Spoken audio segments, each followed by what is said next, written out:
think what we're about to get is an update on that review, and it looks like the government is going to try and get a little bit tougher on some of those areas that we expected, potentially AI being one of them.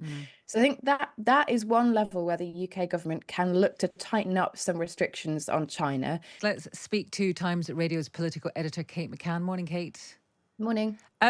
We've been talking a lot about China this morning on the programme. The cabinet are said to be split. Tom Tugendhat, for example, on one side, Kemi Badenoch on the other. How many other people are kind of in the cabinet are lining up on either side? Yeah, I think it's worth taking this one back to where this story originally kind of began, which was that Oliver Dowden announced at the back end of last year that he was going to review the National Security and Investment Act. And that is essentially a piece of legislation that looks at takeovers, foreign takeovers in the UK of big companies, particularly companies in 17 different areas, which the government believes are sort of the most crucial areas. They could be things like infrastructure, they could be things like technology, things where the UK thinks that having a foreign power in a company at a certain level could be problematic. Now, that particular act is already working, it's already in operation, but over time, there have been some concerns, I think, that from the trade perspective, it is going a little bit too far and it's making it too difficult for deals to be done with other companies. And there are other people who think it doesn't go far enough, particularly when it comes to emerging technology like artificial intelligence, for example. So in November, Oliver Dowden said he was going to look again, and he talked about geopolitical uncertainty, but he also talked about concern that it's hampering trade. I think what we're about to get is an update on that review, and it looks like the government is going to try and get a little bit tougher on some of those areas that we expected, potentially AI being one of them. So I think that is one level where the UK government can look to tighten up some restrictions on China. There is a second one, which is talking about putting China in the enhanced tier of the foreign influence registration scheme. That came up in the Commons a number of times yesterday. The minister suggested that it is something the government could look to do. It may well look at doing that. The Home Office, for example, has been pushing for that on one side in Cabinet.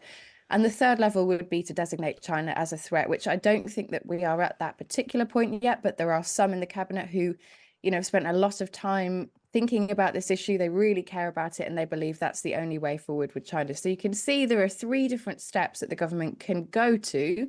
I think the first one is the one that's most likely, and the enhanced tier is also probably up there.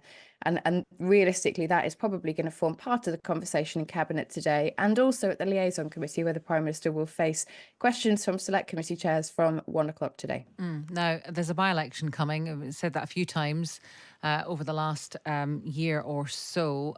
What does this mean? How? I mean, it's not a surprise, I suppose, but it's an unwelcome addition. Yeah, it's not something the Prime Minister would want to be facing, a by-election in Blackpool South. It's a seat that the Tories won from Labour in 2019 by a reasonably small margin. I think the majority there is 3,690. So it's probably likely that Labour will win that seat back.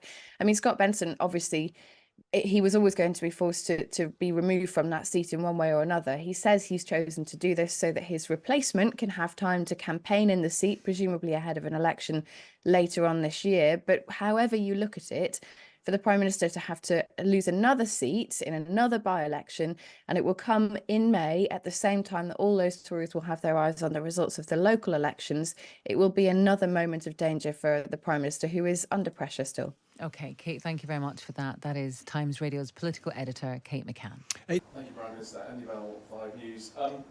China was invited here, but they weren't invited to the session that you chaired today. You plainly don't trust them fully. Why would you trust them to stick to any rules on AI in the future? Yeah, thanks. And I think that's a very glass kind of half-empty way to look at it, right? Lots of people said we shouldn't invite China at all. Then lots of people said, well, even if you invite them, they won't come. Then everyone said if they come, then they won't agree. Well, not only did we invite them, they did come, and they signed up to the same set of principles that we, the Americans, the Europeans, and dozens of other countries did. Now, that hasn't happened in a long time. And again, I think it speaks to our ability in the UK to convene people, to bring them together, and actually really make tangible progress on solving some of the world's big problems. It wasn't an easy decision, right? It wasn't an easy decision for you to invite China, and indeed lots of people criticised me for it, but I think it was the right long-term decision. because any serious conversation about AI safety has to engage the leading AI nations. Now, look, I can't predict the future and exactly how this is all going to pan out, but it would have been a mistake not to try, and we achieved the outcome that we wanted, which was for them to be here, to be engaged, as they were with Michelle and others yesterday, and for them to have signed up to the Bletchley Park communique alongside, as I said, the EU, the US, and lots of others. That is a significant achievement of UK engagement, UK diplomacy, UK leadership, and it's very much in keeping with our foreign policy strategy, which is, when it comes to China, I've talked about this before, it's to protect, align, and engage.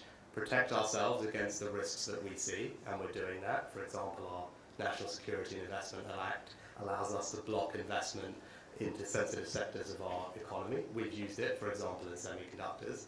Align, making sure our approach is aligned with our allies, and again it is, and they have been very supportive of us having China here and believe it's the right thing to do, and it's similar to how they approach these questions, because you need to engage, and that's the last question.